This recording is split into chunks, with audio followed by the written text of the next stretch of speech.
नमस्कार साथियों। मैं आशीष राठौर, नेटसर्फ मैनेजर, आप सभी लोगों का आज के हमारे इस ट्रेनिंग सेशन में तहे दिल से स्वागत करता हूं। आज का हमारा सेशन जो है ये बहुत स्पेशल होने वाला है, क्योंकि आज के इस सेशन में मैं आपको जानकारी देने वाला हूं कि हम किस प्रकार से नेटसर्फ के प्रोडक्ट को यूज करते हुए अपनी खेती को पूरी जैविक तरीके से किस प्रकार से खेती को अच्छा बना सकते हैं। तो साथियों, इसको डिटेल में जानेंगे और कुछ चीजें जो है हमें स्पेशली ध्यान देनी है कि कौन कौन सी चीजें जो है, जैसे कि बीज बुआई से पहले हमें अपने खेत की तैयारी कैसे करनी है, बीज को हमें बुआई कैसे करना है, उसका सीड ट्रीटमेंट कैसे करना है, और साथ ही साथ में इरिगेशन यानी कि सिंचाई पद्धति किस तरह से हमें काम में लेनी है, और कीट प्रबंधन कैसे करना है, और अच्छा उत्पादन हमें कैसे लेना है। ये सब तरह की चीजों के बारे में आज जो है हम डिस्कस करने वाले हैं। तो साथियों, बने रहिए हमारी इस ट्रेनिंग में, और हम स्टार्ट करते हैं अभी हमारा सेशन। तो साथियों, यहाँ पर बात करने वाले हैं अपने सरसों की फार्मिंग को लेकर। सरसों की फार्मिंग यानी कि मस्टर्ड फार्मिंग हम किस प्रकार से कर सकते हैं। कुछ चीजें जो है बताना चाहूंगा कि यहाँ पर इसको अलग अलग नामों से जाना जाता है। जैसे कि यहाँ पर सरसों को राई के नाम से जाना जाता है, आंवलों के नाम से जाना जाता है, कड़ूगू के नाम से जाना जाता है, मोहरी के नाम से जाना जाता है, और सेसिव के नाम से जाना जाता है। अलग अलग क्षेत्रों में अलग अलग नामों से जाना जाता है। इसका बॉटनिकल नेम ब्रेसिका जुन्सिया है। इसका फैमिली जो होता है, जिस कुल से ये बिलोंग करता है, उसको ब्रेसिकेसी कहते हैं। चाइना और साउथ वेस्ट एशिया जो है इसका मूल उत्पत्ति स्थान है। तो साथियों, वहीं से ही ये ऑल ओवर वर्ल्ड के अंदर जो है इसका धीरे धीरे जो है प्रचलन में आया है, और धीरे धीरे इसको उगाना स्टार्ट किया है। इसको अगर देखते हैं तो ये मस्टर्ड की खेती क्यों करना जरूरी है, थोड़ा वो समझ लेते हैं। तो साथियों, मस्टर्ड जो है ये एक रबी सीजन की क्रॉप्स है, और इसको जो है स्पेशली ऑयल के लिए, ऑयल उत्पादन के लिए काम में लिया जाता है। इसको ओवरऑल इंडिया में इसको बड़े लेवल पे इसका जो है उत्पादन किया जाता है, लेकिन अगर देखा जाए तो राजस्थान में इसका मुख्य रूप से जो है उत्पादन किया जाता है। ऑल ओवर इंडिया का लगभग 45% जो है ये उत्पादन करता है। और लास्ट अगर फाइनेंशियल ईयर की बात करते हैं 2024-25 की, तो इसने जो है टोटल राजस्थान का जो उत्पादन हुआ है वो 52 लाख टन का जो है सिर्फ और सिर्फ राजस्थान से ये उत्पादित हुआ है। इट मीन्स कह सकते हैं कि ऑयल प्रोडक्शन में, सरसों के ऑयल प्रोडक्शन में जो है सबसे ज्यादा जो योगदान निभाता है वो राजस्थान निभाता है। तो यहाँ पर किस किस पर्पज से इसको यूज में लिया जाता है, साथियों बताना चाहूंगा कि सरसों के अंदर लगभग 42 से 44% जो है वो ऑयल की मात्रा होती है। और इस ऑयल की मात्रा ज्यादा होने की वजह से इसका प्रोडक्शन जो है वो दिन ब दिन बढ़ रहा है। रेगुलरली इसको अलग अलग कामों में काम में लिया जाता है, जैसे कि कुकिंग में इसको काम में लेते हैं। ठीक है, इसको जो है मसाज के रूप में काम में लेते हैं। इसको जो है ग्रीस प्रोडक्शन के रूप में काम में लेते हैं। इसको फूड प्रोडक्शन के रूप में काम में लिया जाता है। तो फूड प्रिजर्वेशन के रूप में काम में लिया जाता है। आप देखते हो कि हमारे घर में जो माताएं बहनें जो होती हैं, वो नॉर्मली अचार बनाने के लिए स्पेशली सरसों के तेल के अंदर उसको प्रिजर्व करती है, जिससे कि वो सालों साल जो है वो बना रहता है। थोड़ा इसमें और आगे बढ़ते हैं साथियों, तो यहाँ पर हम देखेंगे कि सरसों की खेती जो है वो रवि सीजन में हो रही है। तो रवि सीजन में स्पेशली हमें टेम्परेचर जो है वो डाउन मिलता है, जिसकी वजह से सरसों की खेती अच्छे से हो पाती है। तो इसका आइडियल टेम्परेचर जो होता है वो 18 से 25 डिग्री सेंटीग्रेड इसके लिए बेस्ट टेम्परेचर होता है, जिस टाइम पर ये अच्छे से ग्रो कर सकता है। साथ ही साथ में थोड़ा और इसमें आगे बढ़ते हैं तो मॉइस्चर्स जो है कि सर्दी का समय होता है। कहीं कहीं जगह पर ऐसा देखा जाता है कि बारिश हो, तो बारिश होना अच्छी बात है या बुरी बात है, ये हम डिपेंड करता है कि किस समय पर हो रही है। तो सरसों की खेती के अंदर स्पेशली मॉइस्चर जो है वो अगर बढ़ता है, अगर ह्यूमिडिटी जो है वो बढ़ती है, तो उस कंडीशन में एक चीज देखने को मिलती है साथियों कि यहाँ पर मॉइस्चर अगर बढ़ रही है तो पेस्ट का बढ़ना भी निश्चित है। अगर मॉइस्चर बढ़ रहा है तो साथियों ऐसा ऐसा कहीं कहीं जगह देखा जाता है कि पॉलिनेशन जो है, नॉर्मली परागण जो है सरसों के अंदर वो कम होता है, और जिसकी वजह से फ्लावरिंग अच्छे से नहीं हो पाती है, प्रॉपर उत्पादन जो मिलना चाहिए वो उत्पादन नहीं मिल पाता है। तो यहाँ पर मॉइस्चर को लेकर बहुत ज्यादा सेंसिटिव होता है सरसों का खेती। तो यहाँ पर हमें इसका विशेष ध्यान रखना है। थोड़ा हम और इसमें आगे बढ़ते हैं, हम देखते हैं साथियों कि यहाँ पर इसकी खेती के लिए सबसे मेन चीज जो होता है बेस। एक इंसान जो रहता है वो भी अपने पैरों पर खड़ा होता है, तो उसी प्रकार से एक पौधा जो होता है उसको भी अपना पूरा जीवन यापन करने के लिए उसको जो जमीन, जो धरातल होता है वो बहुत इंपॉर्टेंट होता है। अधिकतर लोगों का फोकस जो रहता है वो प्रोडक्शन के ऊपर रहता है कि हम प्रोडक्शन ज्यादा से ज्यादा कैसे लेके आ पाए, लेकिन कोई व्यक्ति, बहुत कम लोग ऐसे होते हैं जो कि भूमि के ऊपर काम करते हैं, धरती के ऊपर काम करते हैं, भूमि को अच्छा बनाने के लिए काम करते हैं। तो साथियों, मैं बोलना चाहूंगा आपको कि आपकी मिट्टी जो है वो अच्छी होगी तो आपका प्रोडक्शन भी अच्छा होगा। आपकी मिट्टी के अंदर अगर वो उत्पादकता रहेगी तो आपकी जो आपका जो प्रोडक्शन रहेगा वो भी अच्छा निकलेगा। तो उसके लिए हम सब लोगों को जो है फोकस करना चाहिए कि हमारी मिट्टी जो है वो लोमी मतलब हमारी मिट्टी जो है नॉर्मली दोमट मिट्टी जो है वो अच्छी मानी जाती है। और यहाँ पर हल्की दोमट मिट्टी जो है उसको ज़्यादा प्रेफरेंस दिया जाता है, क्योंकि इस मिट्टी के अंदर जो है दाने अच्छे से बन पाते हैं। ड्रेनेज का विशेष ध्यान रखा जाता है, क्योंकि जैसे कि शुरुआत में मैंने आपको बोला है कि यहाँ पर फसल के लिए आपको जो यहाँ पर अगर बात करते हैं साथियों, तो हमें नमी जो है फसल में किसी प्रकार की वो ज्यादा मात्रा में रहेगी तो हमारी फसल को नुकसान होगा। मॉइस्चर जो है वो हमारा ज्यादा मात्रा में रहेगा तो नुकसान होगा। इसलिए हम सब लोगों को जो है फोकस करना चाहिए कि ड्रेनेज यानी कि जल निकास जो है वो अच्छा हो सके। हमारी फसल के लिए मिट्टी का पीएच मान भी बहुत मायने रखता है। मिट्टी का पीएच मान जो है वो 6.85 होना जरूरी है, और मिट्टी जो है वो बंजर ना हो, बंजर रहने की कंडीशन में हमारी फसल से जो है उत्पादन वो हमें ना नहीं मिल पाएगा जो हम चाहते हैं। तो साथियों थोड़ा और आगे बढ़ते हैं, इसमें देखेंगे कि हमारा जो फसल लगाने से पहले जो हम जिस प्रकार से जुताई करते हैं खेत की, वो जुताई अगर अच्छे से होती है तो समझ लो साथियों का आधा काम हमारा हो चुका है। अच्छा, तो यहाँ पर जुताई का कार्यक्रम जो है वो बहुत हमें तरीके से करना जरूरी होता है। इसके अंदर हमें ध्यान रखना पड़ता है कि खरीफ सीजन की जैसे ही फसल खत्म होती है, फसल खत्म होने के बाद में हार्वेस्टिंग करने के बाद हमें डायरेक्टली सबसे पहले जुताई करना जरूरी है। क्योंकि जुताई अगर करते हैं, और जुताई भी गहरी जुताई होना जरूरी है साथियों, क्योंकि गहरी जुताई करने से क्या होता है कि जो भी अवशिष्ट पदार्थ रहते हैं, जो भी बेकार चीजें रहती है वो छट जाती है। पुराने फसल के जो एक्स्ट्रा जो भी वहां पे टूट पड़े रहते हैं वो सारे साइड में हो जाते हैं। और साथ ही साथ में ऐसे कई सारे हमारे बेड फंगस होते हैं, बेड वायरस होते हैं, जो कि सभी अंदर की तरफ मिट्टी के अंदर कहीं ना कहीं वो सीमित रहते हैं। लेकिन जैसे ही जब हम जुताई करते हैं तो उस कंडीशन में वो डायरेक्टली धूप के कांटेक्ट में आके वो सब जो है खत्म हो जाते हैं।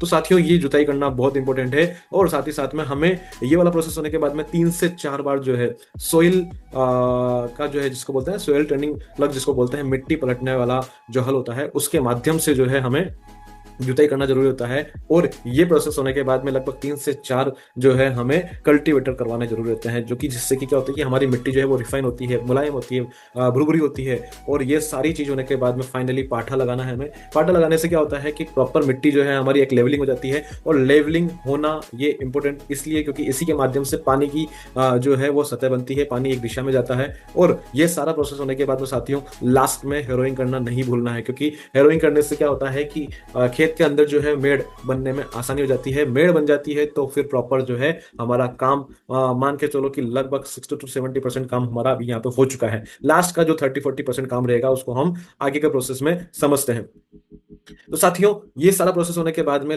आता है सोइंग का समय। हमें जो है नॉर्मली बीज की बुआई करने के लिए हमें जो है यहाँ पर एक अच्छा बीज को सिलेक्शन करना जरूरी है। तो साथियों हम अपने घर का देशी बीज भी उठा के डालते हैं, कोई दिक्कत नहीं उसके अंदर। लेकिन आप ये देखो कि अगर उसका उत्पादन लास्ट वाली फसल में अच्छा नहीं आया है तो हमें शायद अभी चेंजेस करना जरूरी है।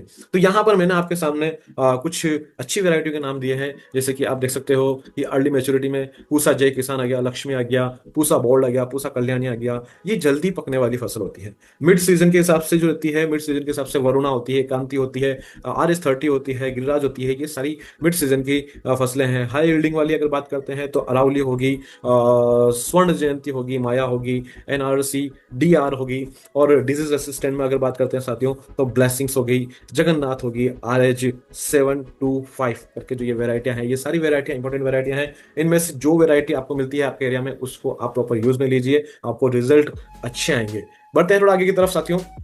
हमने अभी बीज का सिलेक्शन कर लिया है, अभी बारी आती है हमें सीड सोविंग की। तो सीड सोविंग के लिए स्पेशली हमें ध्यान रखना है कि यहाँ पर अगर बीघा की बात करते हैं तो 1 हेक्टेयर में जो है लगभग 3.94 बीघा होता है। और 1 हेक्टेयर में अगर एकड़ की बात करते हैं तो लगभग 2.47 एकड़ होता है।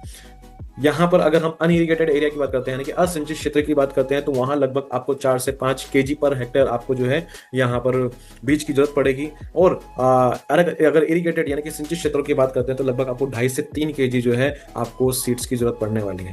साथियों इसके लिए हमें बीज का हमने एक रेट भी प्रॉपर देख लिया है कि कितना देना है। लेकिन हमें डायरेक्टली बीज को जो है खेत में नहीं डालना है, बीज को सीड ट्रीटमेंट करना जरूरी है। बीज को उपचारित करके अगर खेत में डालेंगे तो हमारा बीज जो है बचा रहेगा।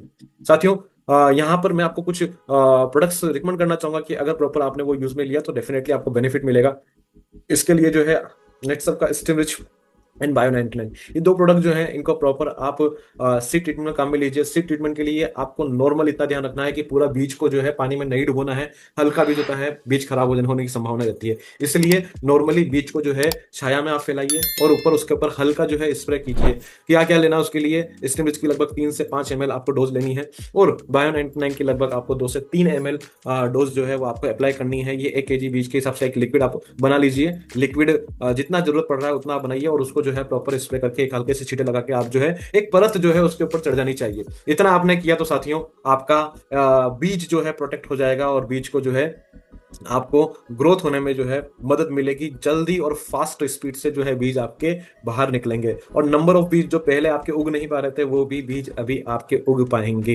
तो साथियों ये हमारा बेनिफिट जो है सीड ट्रीटमेंट करने से होता है। सोविंग का समय जो है वो असिंचित क्षेत्रों के लिए और सिंचित क्षेत्रों के लिए समान होता है, यानी कि सितंबर 15 से लेकर अक्टूबर 15 तक आपको जो है कुछ भी करके कैसे भी करके बुआई करना ही है। लेट बुआई करोगे तो साथियों नुकसान झेलना पड़ सकता है, क्योंकि लेट बुआई करने पर होता क्या है कि फसल भी लेट पकती है और उस कंडीशन में एफिड की समस्या नॉर्मली बढ़ने के चांसेस बढ़ते ही बढ़ते हैं, क्योंकि उस टाइम पे पकाव की समस्या के टाइम पे आपको एफिड आने की संभावनाएं बढ़ जाती हैं और व्हाइट रस्ट डिजीज जो है उसका भी प्रभाव बढ़ जाता है और इसकी वजह से आपकी इल्ड के ऊपर इंपैक्ट, आपकी उपज के ऊपर इंपैक्ट आना स्वाभाविक है। तो यहाँ पर बुआई कैसे करना है, बुआई के लिए लोग दो तरीके अपनाते हैं। पहला तरीका जो है वो ब्रॉडकास्टिंग अपनाते हैं, दूसरा तरीका जो है वो लाइन टू लाइन बीजों की बुआई करना होता है। तो यहाँ पर मैं पहले तरीके को थोड़ा सा साइड में रखूंगा क्योंकि मैं उसको प्रीफर नहीं करूंगा। मैं आपको यही निवेदन करूंगा कि आप जो है लाइन से लाइन करके जो है बीज की बुआई करें। इससे क्या फायदा होगा, आपके बीज की बचत होगी और दूसरी फायदा आपका ये रहेगा कि नॉर्मली जब हम लाइन टू लाइन अगर पौधों को उगाते हैं तो पौधों को हवा अच्छी मिलती है, पौधों को स्पेस अच्छा मिलता है और बीज जो आपका कम मात्रा में जा रहा है तो जो जा रहा है वो अच्छे से उग पाएगा। तो इसके लिए डिस्टेंस क्या मेंटेन करना है वो देख लेते हैं। नॉर्मली लाइन से लाइन की दूरी जो है आपकी 30 से 45 सेंटीमीटर रखनी है और यहाँ पर प्लांट जो पौधे से पौधे की दूरी रहती है वो 10 से 15 सेंटीमीटर रखनी है और आपकी जो गहराई होती है पौधे की वो 4 से 5 सेंटीमीटर। ज्यादा गहराई में बोएंगे तो पौधा आपका बीज अंकुरित नहीं हो पाएगा, बीज आपका खराब हो जाएगा। आपको जो है स्पेशली लाइन से लाइन के माध्यम से ही फसल को उगाना है, यही बेस्ट टेक्निक है जिससे कि आप अच्छा उत्पादन ले सकते हो। बात करते हैं नॉर्मली मैन्योर्स की। तो मैन्योर्स में आप अगर देखते हैं तो साथियों सबसे मेन चीज जैसे कि मैंने आपको पहले ही बोली है कि खेत की तैयारी के समय जो है हमें सबसे मेन स्पेशली ध्यान रखना पड़ता है कि जिस टाइम पर हम जुताई कर रहे हैं उसी टाइम पर हमें स्पेशली ये ध्यान देना रहता है कि हमें उसमें प्रॉपर लगभग आज से 1 महीने पहले यानी कि बुआई से 1 महीने पहले जो है आपको खाद डालना जरूरी होता है। लगभग 8 से 10 टन अगर आप प्रॉपर FIM डाल देते हो यानी कि गोबर की खाद, गोबर की सड़ी हुई खाद अगर आप डालते हो साथियों तो आपका रिजल्ट जो है और स्पीड से मिलने स्टार्ट हो जाते हैं, क्योंकि गोबर की खाद में आपको नाइट्रोजन, फास्फोरस, पोटाश और हमारे जो कार्बन होते हैं वो प्रॉपर जो है ऑर्गेनिक कार्बन वो भी आपको अच्छे से मिलते हैं और इससे इसका इंपैक्ट पौधे की ग्रोथ पर आपको देखने को मिलता है। नाइट्रोजन ऑलरेडी वायुमंडल में होती है लेकिन नाइट्रोजन देने की जरूरत यहाँ पर आपको इसलिए है क्योंकि पौधों को जो है कभी कभी पौधे उसको अपटेक नहीं कर पाते हैं, तो नॉर्मली यहाँ पर जो है नाइट्रोजन आप दे सकते हो। लगभग 92 kg इसको पर हेक्टेयर नाइट्रोजन की रिक्वायरमेंट रहती है। फास्फोरस जो है 32 kg पर हेक्टेयर जो है इसको रिक्वायरमेंट रहती है। हर एक जगह पर अलग अलग रिक्वायरमेंट होती है साथियों। नाइट्रोजन का काम जो होता है वो वेजिटेटिव ग्रोथ के लिए होता है, यानी कि वानस्पतिक वृद्धि के लिए जो है आपको नाइट्रोजन की रिक्वायरमेंट लगती है। पौधों को फास्फोरस की जरूरत क्यों पड़ती है, आप 32 kg पर हेक्टेयर आप जो दे रहे हो उससे क्या होगा कि रूट डेवलपमेंट अच्छे से होगा, प्लांट जो है वो अच्छे से अपनी पकड़ बना पाएगा जमीन के अंदर। और साथ ही साथ में साथियों पोटेशियम जो होता है, पोटेशियम क्या करता है वो आपका डिजीज रेसिस्टेंट होता है। पोटेशियम देने से जो है आपके पौधे की जो है रेसिस्टेंट पावर बढ़ जाती है। और साथियों स्पेशली फॉर सरसों की खेती के अंदर सबसे मेन इंपॉर्टेंट चीज ये होती है कि हमें यहाँ पर सल्फर की सबसे ज्यादा रिक्वायरमेंट होती है। सल्फर एक ऐसा तत्व होता है जो कि नॉर्मली सरसों के अंदर ऑयल की मात्रा को बढ़ाने के लिए काम करता है। तो यहाँ पर हमें सल्फर एक और तत्व ऐड करना है जो कि हमें बहुत ज्यादा फायदेमंद होता है, जिसमें कि हमें 40 kg सल्फर पर हेक्टेयर काम में लेनी है, जिससे कि हमारी ऑयल की क्वालिटी जो है उसमें सुधार आता है। थोड़ा हम यहाँ पे और देखते हैं साथियों, बढ़ते हैं आगे की तरफ। तो आई होप कि आपको सेशन जो है वो प्यारा लग रहा है। तो यहाँ पर इसके लिए आपने अभी तक भी चैनल सब्सक्राइब नहीं किया तो सब्सक्राइब कीजिए, लाइक शेयर जरूर कीजिए ताकि मैक्स टू मैक्स लोग जो है इसका बेनिफिट ले सके। बढ़ते हैं थोड़ा साथियों आगे की तरफ। इरिगेशन मैनेजमेंट, इरिगेशन मैनेजमेंट क्यों करना जरूरी है? क्योंकि इसका इंपैक्ट डायरेक्टली खेती के ऊपर पड़ता है। एक व्यक्ति जब खाना खाता है तो खाना खाने के बाद में एक समय के बाद में उसको पानी पीना जरूरी होता है ताकि उससे उसका पाचन जो है अच्छे से हो सके।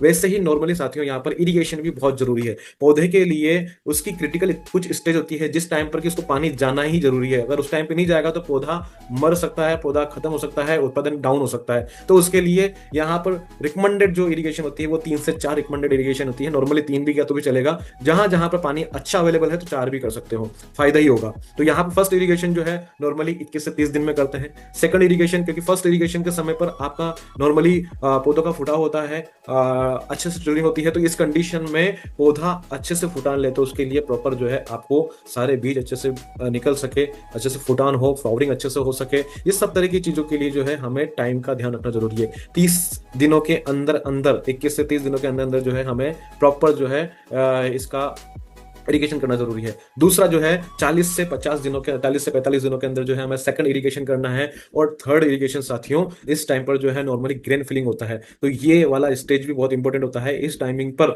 हमें जो है प्रॉपर इसका इरिगेशन करना है जिससे कि ग्रेन फिलिंग हो सके और साथ ही साथ में ऑयल की मात्रा जो प्रॉपर कंटेंट जो है उसका बढ़ सके, इसलिए यहां पर हमें इसका प्रॉपर इरिगेशन देना जरूरी होता है। फोर्थ इरिगेशन जो होता है नॉर्मली 90 से 100 डेज के अंतराल में होता है, जिस टाइमिंग पर प्रॉपर पौधा जो है वो अभी पकने की कगार पे पहुंच जाता है, यानी कि अभी जो है हमारा पौधा पकने की कगार पर आ गया है। इसके लिए स्पेशली हमें एक प्रोडक्ट जो है स्पेशली ध्यान देना पड़ता है, शेत जो प्रोडक्ट आता है नेटसफ का, वो आपको रिकमेंड करूंगा मैं, क्योंकि इसको अगर आप प्रॉपर यूज में लेते हो तो इससे क्या होगा कि आपकी मिट्टी जो है वो पानी का एब्जॉर्ब अच्छे से कर पाएगी। और इसमें ऐसे करोड़ों की संख्या में माइक्रो जो होते हैं हमारे सूक्ष्म जीव होते हैं, वो नॉर्मली मिट्टी में जाने के बाद में मिट्टी की उत्पादकता को बढ़ा देते हैं। क्योंकि ऐसे कई सारे तत्व होते हैं जो कि मिट्टी के अंदर रहते हैं और वो मिट्टी में जाने के बाद में पौधे तक पहुंच नहीं पाते हैं। तो उस कंडीशन में हमारा जो शेड प्रोडक्ट है ये बहुत अच्छा काम करता है। इसको नॉर्मली आपको कब देना है? तो सबसे पहले तो मैं रिकमेंड करूंगा कि जिस टाइम पर आप खेत की तैयारी कर रहे हैं उस टाइम पर अगर आप इसको यूज में ले लोगे, तो जिस टाइम पर नॉर्मली आप जुताई कर रहे हो, पाटा लगा रहे हो, उस टाइम पर इसको यूज में ले लोगे तो क्या होगा कि ऊपर की मिट्टी नीचे जाती है और नीचे की मिट्टी ऊपर आती है। तो उस कंडीशन में शेत जो है वो नीचे चला जाता है और डायरेक्टली धूप के संपर्क में नहीं रहता है। तो यहां पर आप शेत या तो उस टाइम पे दे सकते हैं, अगर उस टाइम पे नहीं दिया तो नॉर्मली जब भी इरिगेशन हो रहा है, अगर उस टाइम पे नहीं दिया तो फर्स्ट और सेकंड इरिगेशन के टाइम पर आप इसको दे सकते हो, जिससे कि आपको जो है अच्छे रिजल्ट मिल सके।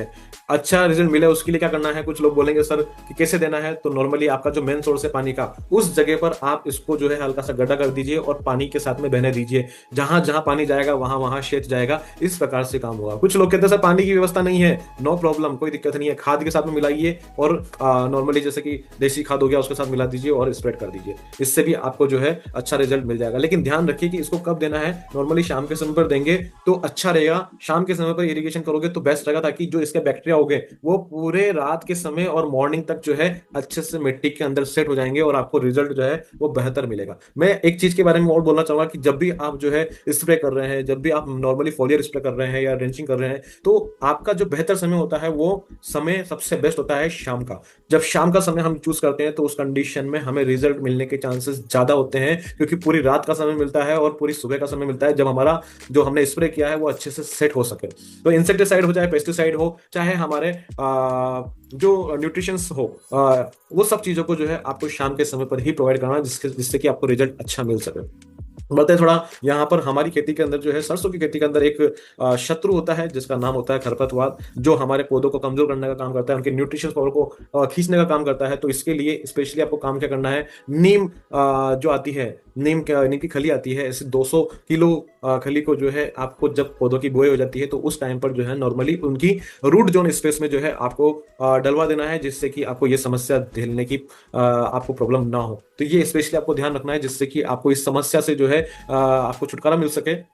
थोड़ा हम और इसमें आगे बढ़ते हैं तो यहाँ पर आता है सेकंड, देन इसके बाद में आता है हमारा इंसेक्ट एंड पेस्ट कंट्रोल, हमें कैसे करना है। तो इंसेक्ट कंट्रोल सबसे पहले करेंगे, इसके लिए कुछ इंसेक्ट हैं जिनके के नाम मैंने आपके यहाँ पर दिखाए हैं। सबसे पहला इंसेक्ट होता है सोफ्लाई। सॉफ्लाई होती है, पेंटेड बग होता है, थ्रिप्स होता है, एफिड होता है, मिली बग होता है, मस्टर्ड लीफ माइनर होता है। ये सारे के सारे साथियों क्या करते हैं कि ये पौधों का एक तरह से सत्यानाश करने के लिए लगे रहते हैं और हमें इससे बचाना है इनको। तो सबसे पहले हमें यहाँ पर सोफ्लाई का लार्वा और सोफ्लाई का जो एडल्ट होता है, ये दोनों जो है खतरनाक होते हैं। और लार्वा तो सभी के खतरनाक होते हैं। कहते हैं ना कि बच्चे जो होते हैं वो ज्यादा शरारती होते हैं, तो वैसे ही जो होते हैं ये एक कीट की किशोर अवस्था रहती है। छोटे जब रहते हैं कीट तो उस टाइम पर ये लार्वा की अवस्था में रहते हैं। जैसे कि मैंने ऊपर की पिक्चर में भी आपको दिखाया हुआ है कि सबसे पहले जो है वो एग आता है, फिर देन उसके बाद में लार्वा आता है, फिर लार्वा से एडल्ट तक पहुंचने के बीच में प्यूपा की अवस्था होती है। उस कंडीशन में वो क्रॉस होने के बाद में जब पौधा है हमारा वो एडल्ट अवस्था तक पहुंचता है।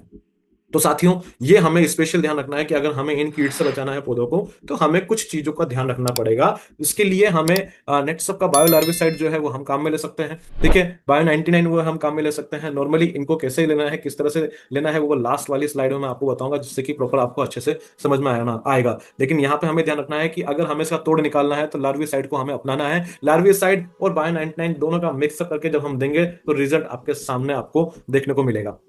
बढ़ते हैं थोड़ा आगे की तरफ साथियों। तो यहाँ पर लार्विसाइड और बायो 99, जैसे कि मैंने बोला है, ये लार्विसाइड है, ये बायो 99 है। नॉर्मली इनको करना क्या है कि आपको लार्विसाइड जो है 2 ml पर लीटर, यानी कि आपको 30 ml आपको काम में लेना है। बायो 99 जो है वो आपको 15 लीटर की टंकी के अंदर 5 ml काम में लेना है। और नॉर्मली इसको स्प्रे फोलियर स्प्रे करना है, जिससे कि आपको रिजल्ट आपके सामने दिखना स्टार्ट हो जाएगा। जितने भी चूसने वाले हैं, काटने वाले कीट हैं, वो सब के सब इससे खत्म हो जाएंगे और आपको रिजल्ट जो है प्रॉपर मिलेगा। ये देखो, बढ़ते हैं आगे की तरफ। अभी यहाँ पर हमने इंसेक्ट का तो उपचार कर लिया, लेकिन अभी हमारे पास में एक और समस्या होती है, वो होती है फंगस की और बैक्टीरिया की और वायरस की। तो ये समस्याओं से निपटने के लिए भी हमारे पास में बायोपेस्टिसाइड है, बायो एंटीवायरल है। और यहाँ पर इन चीजों के लिए प्रॉपर क्या करना है, तो सबसे पहला रोग जो लगता है वो देख लेते हैं। अल्टरनेरिया ब्लाइट जो होता है नॉर्मली पौधों के ऊपर, अगर आप यहाँ देखोगे तो लास्ट में यहाँ पौधों के ऊपर जो है हल्के हल्के धब्बे हो जाते हैं। यहाँ पे इस कंडीशन में इसको अल्टरनेटिव ब्लाइट कहते हैं। व्हाइट रस्ट जो होता है, डाउनवी मिल्ड्यू होता है, और पाउडरी मिल्ड्यू, ये प्रकार की जो प्रॉब्लम्स होती है, मतलब व्हाइट रस्ट के ऊपर तो हल्का हल्का व्हाइट होता है,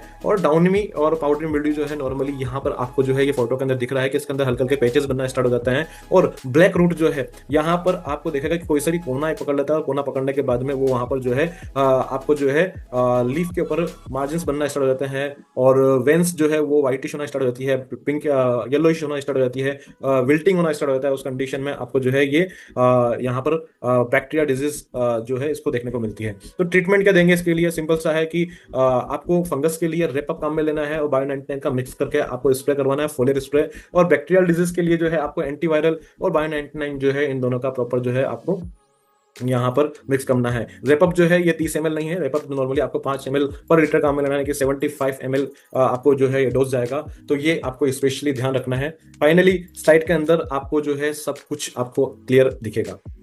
बढ़ते हैं डिजीज मैनेजमेंट थोड़ा और आगे की तरफ। तो यहाँ पर आपको ये समझ में आ रहा है कि डिजीज मैनेजमेंट, मुझे अगर कोई फंगल डिजीज हो रही है तो उसके लिए मुझे रेपअप बायो 99 काम में लेना है। और यहाँ पर अगर मेरे को बैक्टीरियल डिजीज हो रही है तो उस कंडीशन में जो है यहाँ पर मुझे एंटीवायरल बायो 99 काम में लेना है, जिससे कि मुझे जो है प्रॉपर रिजल्ट अच्छे मिल सके। साथियों, इसको आप अप्लाई कीजिए, रिजल्ट बहुत बेहतरीन मिलेंगे। कहीं सारे लोग इसका बेनिफिट लेते हैं और उनकी खेती वो केमिकल वाला उन्होंने आजकल करना ही बंद कर दिया है, क्योंकि उनको रिजल्ट इसके माध्यम से बेहतरीन मिलते हैं। इन सबको यूज करने के लिए मैं आपको एक चीज और रिक्वेस्ट करूंगा कि जब आप खेती स्टार्ट करते हैं तो उस टाइम पर कुछ हमारे बूस्टर किट होते हैं, कुछ हमारे न्यूट्रिशन बूस्टर किट होते हैं, कुछ हमारे प्लांट प्रोटेक्शन किट होते हैं, और कुछ हमारे सॉइल बूस्टर किट होते हैं। तो ये सारे के सारे जो किट हैं आप परचेस कीजिए। हमारे जो क्लाइंट्स हैं वो सारे के सारे आपको जानकारी दे देंगे कि कैसे कैसे कौन कौन सा प्रोडक्ट जो है आपको साथ में लेना है, जिससे कि आपको अच्छे रिजल्ट मिल सके। तो यहाँ पर जो है ये बूस्टर आपको 3-4 प्रोडक्ट्स के साथ में कॉम्बो बना के लेना है, जिससे कि आपको रिजल्ट प्रॉपर मिल पाएंगे। और यहाँ पर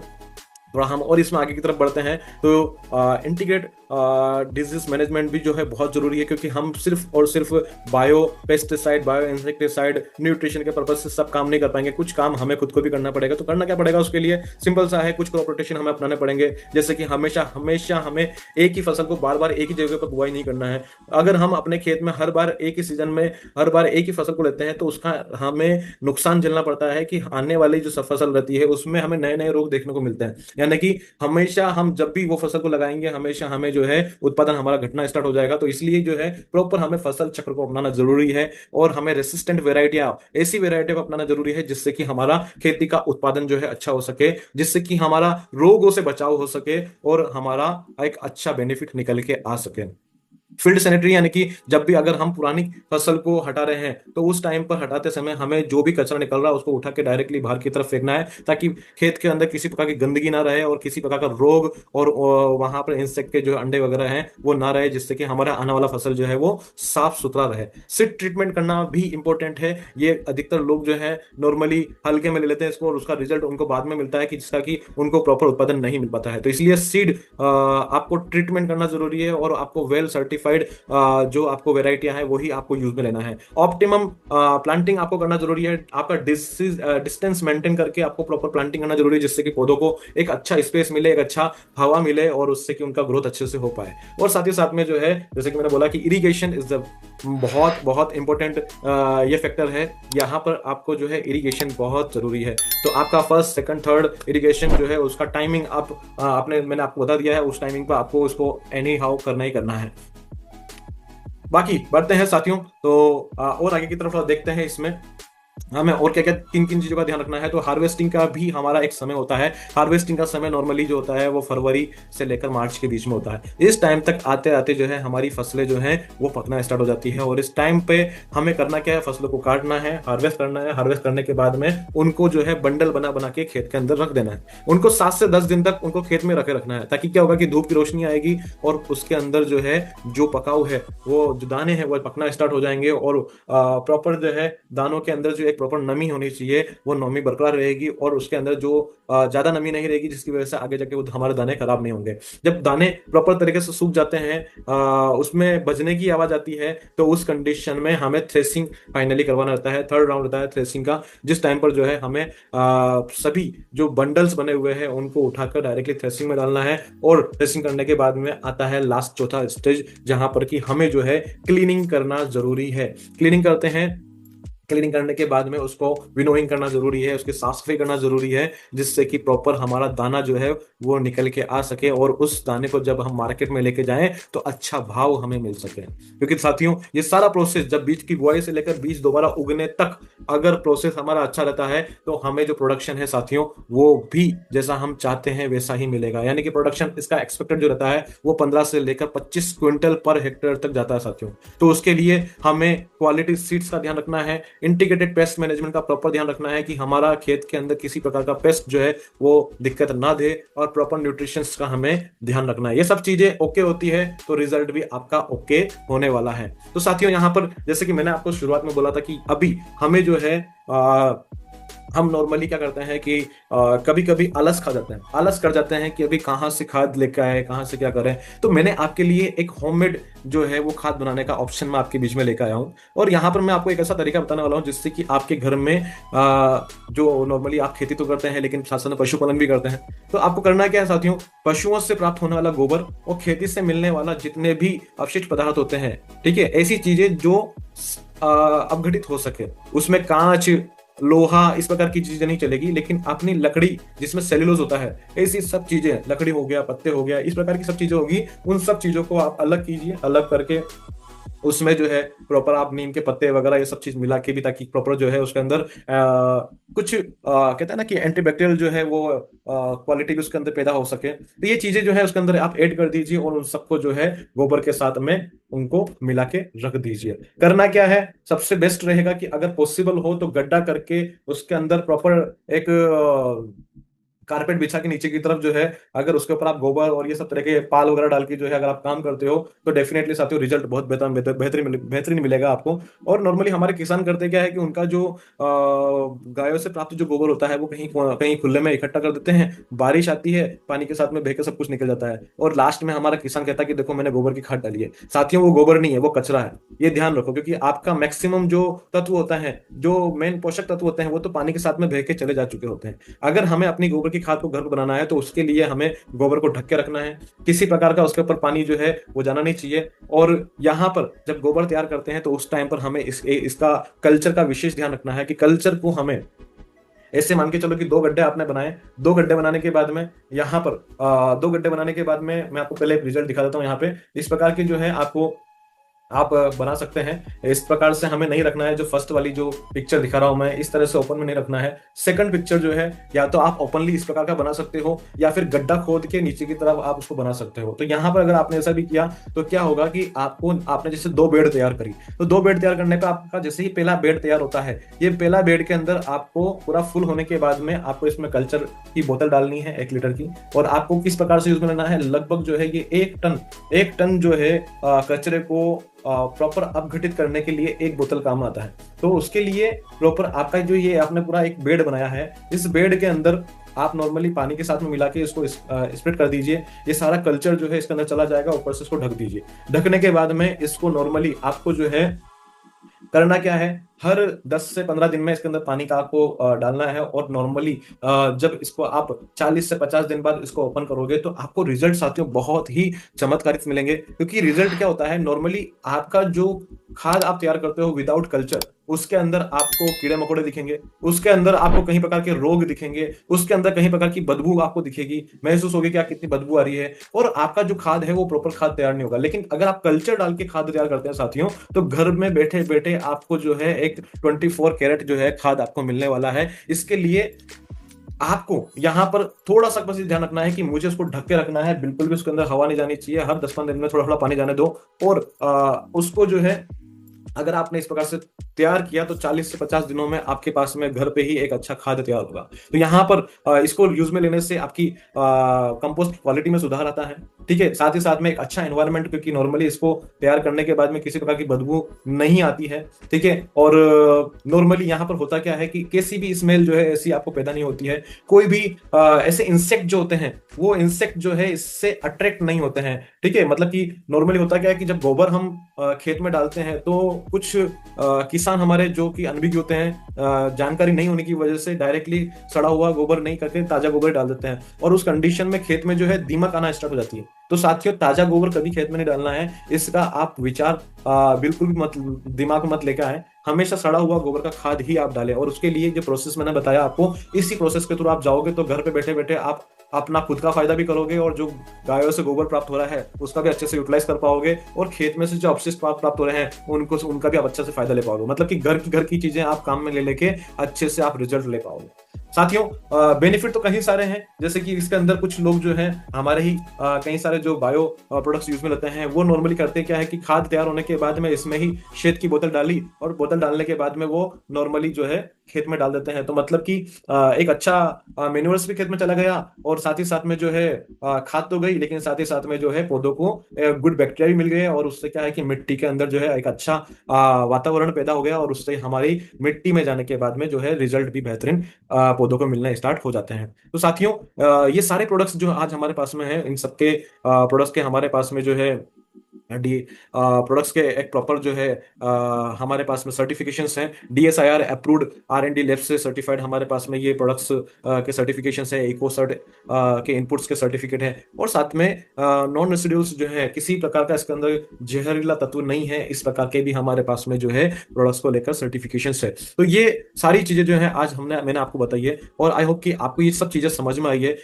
हमारे NPK प्रोडक्ट्स आते हैं जो कि FCO के अंतर्गत आता है, और बायोफिट एन के, PK और बायोफिट कल्चर्स, शेड, स्टिमरिच, रैप अप, इंटेक्ट, एंटीवायरल, बायोलाइगोसाइड, ये सारे के सारे प्रोडक्ट जो है इकोसर्ट सर्टिफाइड है। तो साथियों, इन सभी प्रोडक्ट्स को जो है आप यूज में लीजिए, और रिजल्ट आप खुद देखिए, किसी और को बाद में बताइएगा, लेकिन पहले जब आप खुद यूज करोगे तो आपका खेत जो है वो खुद बोलेगा कि साहब आपने मेरे अंदर जो है जान डाल दी। तो यहां पर हम देखते हैं अभी एक खेती को जो है अच्छा करने के लिए साथियों सॉइल हेल्थ के ऊपर ध्यान देना जरूरी होता है, सीड ट्रीटमेंट करना जरूरी होता है, प्लांट ग्रोथ करना जरूरी होता है, और प्लांट ग्रोथ के लिए प्रोडक्ट देना जरूरी होता है, और साथ ही साथ में इंसेक्ट कंट्रोल करना जरूरी होता है, पेस्ट कंट्रोल करना जरूरी होता है। ये सब तरह की चीजें अगर हम करते हैं तब जाके रिजल्ट जो है वो बेहतरीन हमें मिलना स्टार्ट होते हैं। तो इसके लिए ये मैंने एक चार्ट जो है छोटा सा आप लोगों के लिए बनाया है, इसको प्रॉपर अगर हम फॉलो करते हैं तो रिजल्ट भी आपको बेहतरीन मिलेंगे। करना क्या है, सॉइल प्रिपरेशन करने के लिए आपको जो है रैप अप काम में लेना है।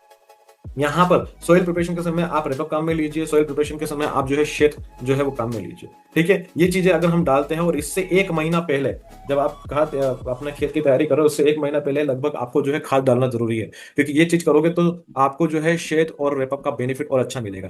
तो रेपअप क्यों दे रहे हैं? क्योंकि मिट्टी के अंदर कई प्रकार के सॉइल बॉन्ड बैक्टीरिया होते हैं, सॉइल बॉन्ड फंगस होती है जो कि आगे जाके रोग को उत्पन्न करती है। तो सॉइल प्रिपरेशन में हमें सबसे पहले रेपक काम में लेना है और शेत काम में लेना है, ये 1 एकड़ के लिए इनफ है। सीड ट्रीटमेंट की अगर बात करते हैं तो सीड ट्रीटमेंट के लिए यहाँ पर मैं आपको 2 ऑप्शन दे रहा हूँ, या तो आप स्टेमरिच बायो काम में ले लीजिए, या फिर आप वेम जो है वो 10 ग्राम मिक्स करके पर केजी सीड्स को से भी आप उपचारित कर सकते हैं, इससे भी आपको बेनिफिट हो जाएगा। दोनों में से कोई सा भी आप कर सकते हैं। देन इसके बाद में जो है अगर इरिगेशन की बात करते हैं साथियों, तो फर्स्ट इरिगेशन जो कि मेन क्रिटिकल स्टेज होती है, इस टाइम पे हमें करना ही है।